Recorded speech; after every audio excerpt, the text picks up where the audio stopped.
He is just a colorful and beautiful male eastern box turtle. Alright guys, so here are the baby alligator snappers. They're hanging out around the heater. That water is warm. And then this whole tank is just set up with tons of plants. And anywhere you look in here, you can see they are just hiding all in those plants. It's really pretty cool and pretty natural.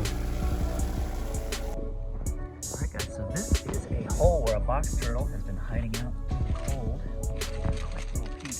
Once that box turtle has made that hole all by itself, it goes all the way down in there.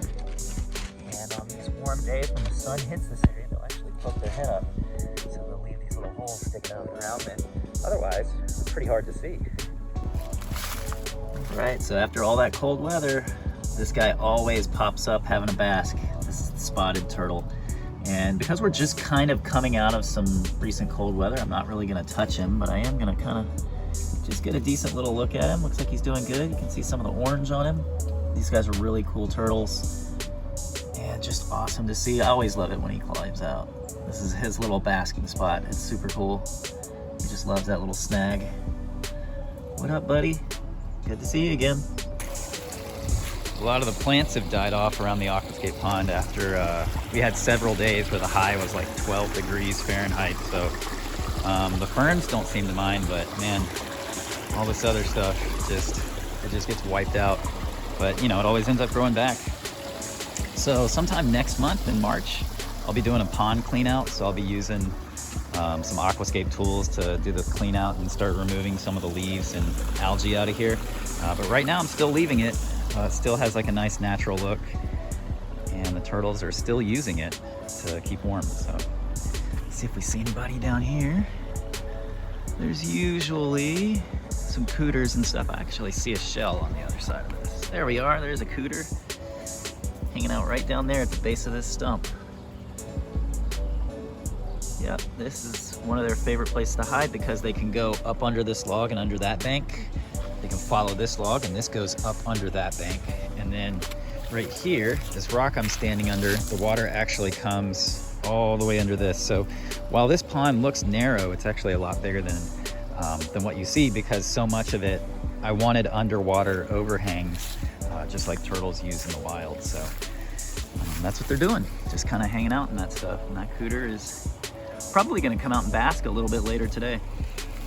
You can see here in this stock tank pond, a lot of the water hyacinth has died off, and I'll be taking a netting all that stuff out. It's not gonna come back after it freezes like that, but the water stays pretty clear once it's cold like this, because there's not really any movement going on, and I think something about the cold makes everything settle in the water.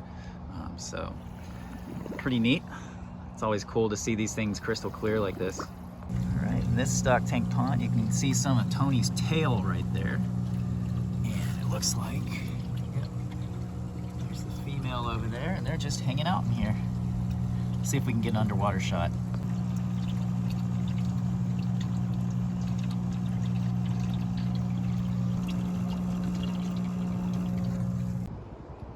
The OG pond that I built when I moved here is still pretty clear.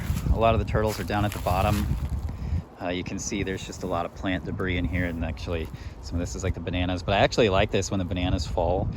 Some of the box turtles and even some of the aquatic turtles will actually go and hide underneath this stuff. So I'm gonna leave this here, probably cut right there, but just gonna leave that until, you know, sometime in the spring, because, you know, in the wintertime, more cover is better. Even if it looks a little bit messy and kind of depressing, it's better for the animals, because just giving them more cover and more places to hide is just better for them. It gives them the opportunity to maybe find somewhere that is maybe a little bit warmer or a little bit more secure. All right, little box turtles come up out of the leaves and stuff right here. I'm just gonna do a little bit of basking. I'm gonna leave it alone, but these warm days, this is what they do. They're gonna come up, get a little bit of heat, and then once the sun kind of starts to set, they're gonna go back down into the leaves. But this is a normal behavior on these mild winter days. And just like that box turtle, this river cooter is doing the same thing, just coming up. Gonna do some basking, just kind of hang out. enjoy the sun. Probably feels pretty good once you've been under some cold water for, 12 hours, 24 hours at a time. But just gonna hang out. They're not even gonna eat or anything like that. They're just gonna basically absorb some sun, and this is just a part of their normal cycle.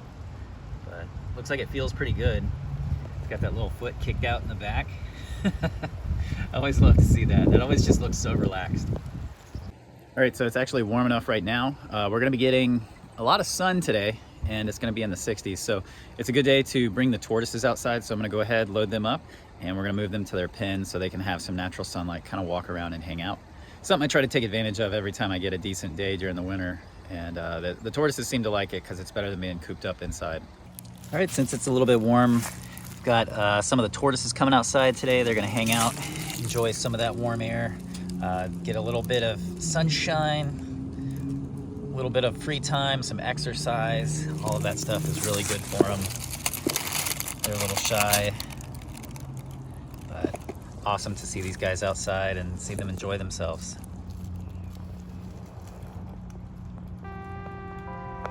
All right, so here I have a new addition.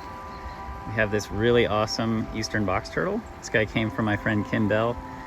She was no longer able to take care of it, at least right now for her current living situation. So she asked me if I could take him in. And he is just a colorful and beautiful male eastern box turtle. You can see those bright red eyes. And he is just super outgoing, super friendly. So we're gonna be setting him up with his own setup and giving him some good natural foods. And once it's warm enough, we'll be moving him outside. But Kim's been keeping him inside, so he's gonna stay inside for the time being until spring officially hits. But yeah, really awesome male eastern box turtle. What an awesome dude. All right, so in addition to the eastern box turtle came this beautiful mature male bull snake. This is one that my friend Kim had been keeping for many years, and he's been a great educational ambassador and getting people over their fear of snakes and just showing people the beauty of snakes. And he's probably a good 5 feet. I mean, he is a good sized bull snake. And he's got the typical bull snake huff and puff attitude, but beautiful yellow color. These are just some of my favorite snakes. You can see he is just gorgeous. He's having a hard time calming down, especially getting out in the sun, but just an awesome animal. Look at that beautiful head, beautiful golden head. You can see the pattern kind of changes as you go down the body and get towards the tail. It's very contrasty. Oh, let's see, that is a good sized bull snake. He is quite a character. Look at that face. Got that signature bull snake face. And these guys actually have a special modified glottis, and what they do is they're able to draw in air and squeeze it through this flap of skin. It creates a really loud hissing sound, and bull snakes are really well known for that hissing. And unfortunately, cause a lot of them, because they're also their combined appearance, a lot of them get mistaken for rattlesnakes and killed. And it's not cool to kill a rattlesnake either, but it's a real bummer when you kill a bull snake, because as you can see, they're just an awesome animal. And these guys are really, really good for rodent control. They can eat everything from pocket gophers, ground squirrels, rats, mice, quail.